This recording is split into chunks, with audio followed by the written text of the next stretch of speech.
Praise the Lord. Amen TV வழங்கும் 100 நாள் 100 சாட்சிகள் மூலமாக இன்றைக்கு நம்முடைய மத்தியில் சர்ச் ஆஃப் காட் சபையின் போதகரும்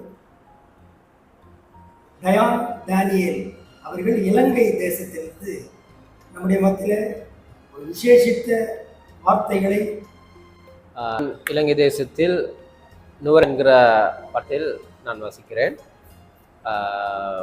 என்னுடைய ஊழிய தலமானது கிட்டத்தட்ட 200 ஆண்டுகளுக்கு முன்பதாக இந்திய தேசத்திலிருந்து இலங்கை மலையக பகுதியில்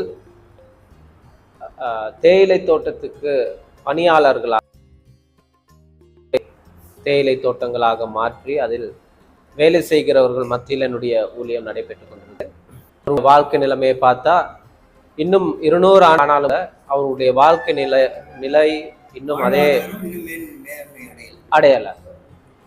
அது மாத்திரமின்றி இலங்கையில 3 பிரதான ஏற்றுமதி பயிர், அதில் முதலாவது தேயிலை, ரப்பர், தென்னை. இந்த மூன்றுல இலங்கை தேசத்தில் தேயிலை தான் இலங்கை தேசத்துக்கு பெரிதான ஒரு வருமானத்தை கொண்டு வருகிற ஒரு பயிர் செய்கையாக இருக்கிறது. இன்னைக்கு உலகம் முழுவதும் பார்த்தா சிலோன் டீ அப்படின்னு சொன்னால் எல்லாருக்கும் ஃபேமஸான ஒரு காரியமாக இருக்கிறது.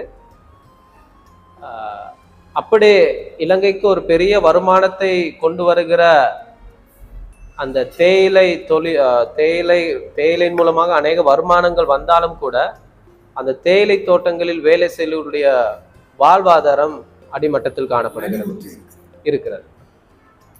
அதற்கு பிரதானமாக அரசியல் ஒரு காரணம். அடுத்து சில தலைவர்களும் அதற்கு காரணமாக இருக்கிறார்கள். ஆகவே அவருடைய வாழ்க்கையில திருச்சபை ஊழியர்கள், அந்த பிரதேசங்களில் இருக்க திருச்சபை அவருடைய வாழ்க்கையில் ஒரு பெரிய ஒரு உயர்க்கதாக அவர்களுடைய பங்களிப்பு இந்த நாட்களில் காணப்படுகிறது. அந்த இதில் ஒரு காரணத்தை நாங்கள் அவர்களோடு சேர்ந்து அவருடைய வாழ்க்கை மாற்ற வேண்டும். விசேஷமாக நாங்கள் அநேக சிறுவர்கள் மத்தியில் நாங்கள் இந்த பணிகளை செய்து கொண்டிருக்கிறோம். அவர்கள் கிறிஸ்துவனுடைய அன்பை காண வேண்டும், அவருடைய கல்வி நிலைமை உயர வேண்டும், பொருளாதாரம் உயர வேண்டும். அப்படியாப்பட்ட அந்த நோக்கத்தோடு கூட இந்த பணிகளை நாங்கள் செய்து கொண்டிருக்கிறோம். கடந்த சில வருடங்களுக்கு முன்பதாக இலங்கையில் ஏற்பட்ட பெரிதான பொருளாதார சூழ்நிலை நிமித்தமாக அநேக கஷ்டங்களுக்குள்ளாக எங்களுடைய இலங்கை தேசம் கடந்து சென்றது. ஆனாலும் கூட தேவனுடைய கிருபையினால் தேவன் எங்களை நடத்துகிறார். தேவனுடைய வழிநடத்தலோடு கூட நாங்கள் அந்த விசேஷமாக அந்த மக்கள் மத்தியில் தேவனுடைய அன்பை வெளிப்படுத்தும் வண்ணமாக அநேக ஊழியர்களோடு சேர்ந்து நாங்கள் பணிகளை செய்து கொண்டிருக்கிறோம்.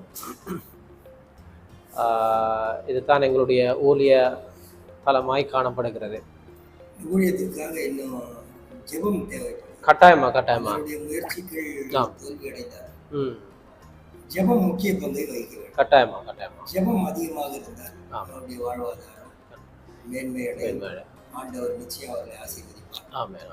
அவர்களுக்காக நான் நிச்சயம் ஜெபிப்போம். தேங்க்யூ. நன்றி. ஒரு அற்புதமான ஒரு மெய்யான ஒரு நிகழ்வை சாட்சியின் வாயிலாக ஐயா அவர்கள் இன்றைக்கு நம்மோடு கூட பகிர்ந்து கொண்டார். அவருக்கு நன்றி சொல்கிறோம்.